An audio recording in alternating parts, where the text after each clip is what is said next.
नमस्कार साथियों। जय हिंद। मैं प्रबल प्रताप शाही आपका साथी। कैसे हैं आप लोग?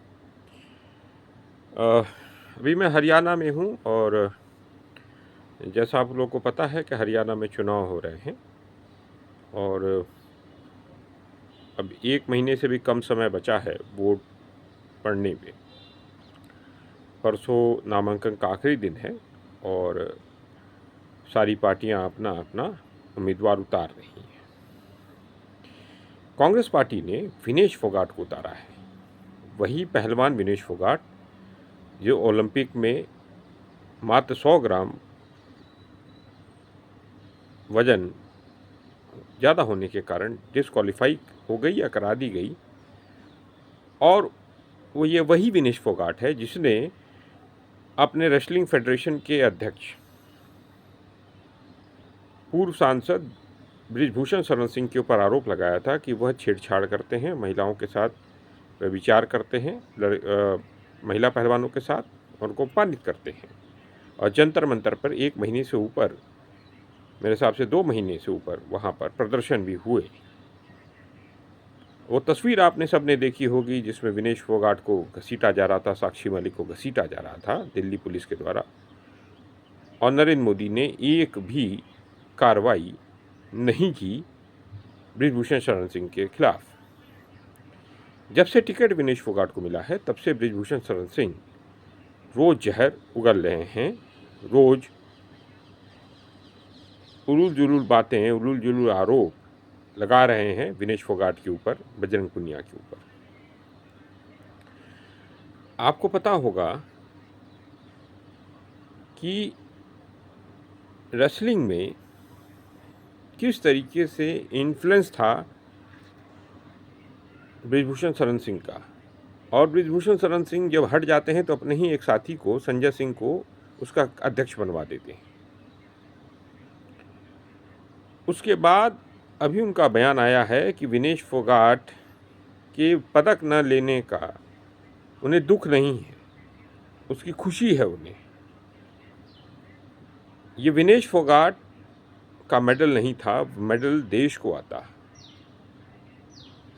अब इसकी जांच कौन कराएगा? नरेंद्र मोदी तो कराएंगे नहीं, क्योंकि नरेंद्र मोदी तो बर्खास्त प्राप्त है बृजभूषण शरण सिंह का। कल की घटना है उत्तर प्रदेश के अंदर।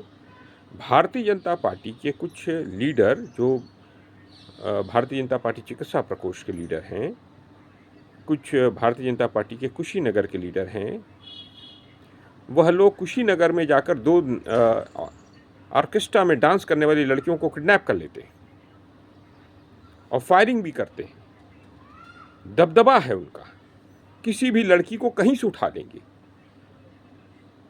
पुलिस पकड़ती है, जांच में आता है कि इसमें भारतीय जनता पार्टी के पदाधिकारी हैं चिकित्सा प्रकोष्ठ के, और भारतीय जनता पार्टी का नेता है, उसका बेटा शामिल है। मतलब आज उनकी ताकत कैसे आई है? उनकी ताकत इसलिए आ रही है क्योंकि बृजभूषण शरण सिंह अगर कुछ करने के बावजूद पार्टी में बने रह सकते हैं, उनके ऊपर कोई कार्रवाई नहीं हो सकती, तो हम भी कर सकते हैं। तो आज अगर वह लोकल लीडर वहाँ के गोरखपुर के और कुशीनगर के 2 ऑर्केस्ट्रा की लड़कियों को उठा सकते हैं, तो कल उनका दिमाग चढ़ेगा या भारतीय जनता पार्टी के किसी और नेता का चढ़ेगा तो हरियाणा के भी किसी परिवार के किसी बच्ची को उठा लेंगे, मन बढ़ जाएगा। तो कितना दूर है? ये मनमानी रोकना होगा। इस बार भारतीय जनता पार्टी को हरियाणा को सबक सिखाना होगा। हरियाणा के लोगों को तय करना होगा कि हरियाणा की बेटियों की इज्जत के साथ खिलवाड़ करने वाले बृजभूषण शरण सिंह की पार्टी, भारतीय जनता पार्टी, नरेंद्र मोदी उसको बचाने वाला, उसकी जीत होगी कि अपनी इज्जत आबरू को बचाकर देश के लिए लड़ने वाले, पहलवानी करने वाले और देश के रुतबे को ऊपर उठाने वाले, उसकी जीत होगी। ये लड़ाई हरियाणा की बेटियों बनाम भारतीय जनता पार्टी के व्यभिचारियों के बीच है। ये लड़ाई हरियाणा का अस्तित्व, उसके सम्मान की है। कैसे कोई भारतीय जनता पार्टी का सांसद और भारतीय जनता पार्टी का नेता, किसने वो ताकत दी है कि किसी भी लड़की को जाकर अपमानित कर दो?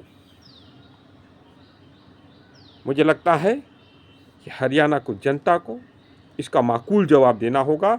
जिस तरीके से बेरोजगारी है हरियाणा में, जिस तरीके से यहाँ पर फैमिली आईडी और प्रॉपर्टी आईडी के नाम पर खिलवाड़ किया गया है लोगों के साथ, राम के घर को श्याम के नाम से चढ़ा दिया है, श्याम का मनमोहन के नाम से चढ़ा दिया, मोहन का इकबाल के नाम पे चढ़ा दिया है, और ये सारी गुजरात की कंपनियां।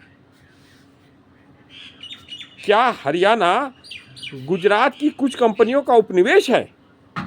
ये हरियाणा के अस्तित्व का सवाल है, हरियाणा की गरिमा का सवाल है। और मुझे लगता है कि इस बार भारतीय जनता पार्टी को हराकर हरियाणा की जनता, भारतीय जनता पार्टी, नरेंद्र मोदी, खट्टर और सैनी को सबक सिखाएगी, आरएसएस को सबक सिखाएगी। जय हिंद साथियों, जय जवान जय किसान।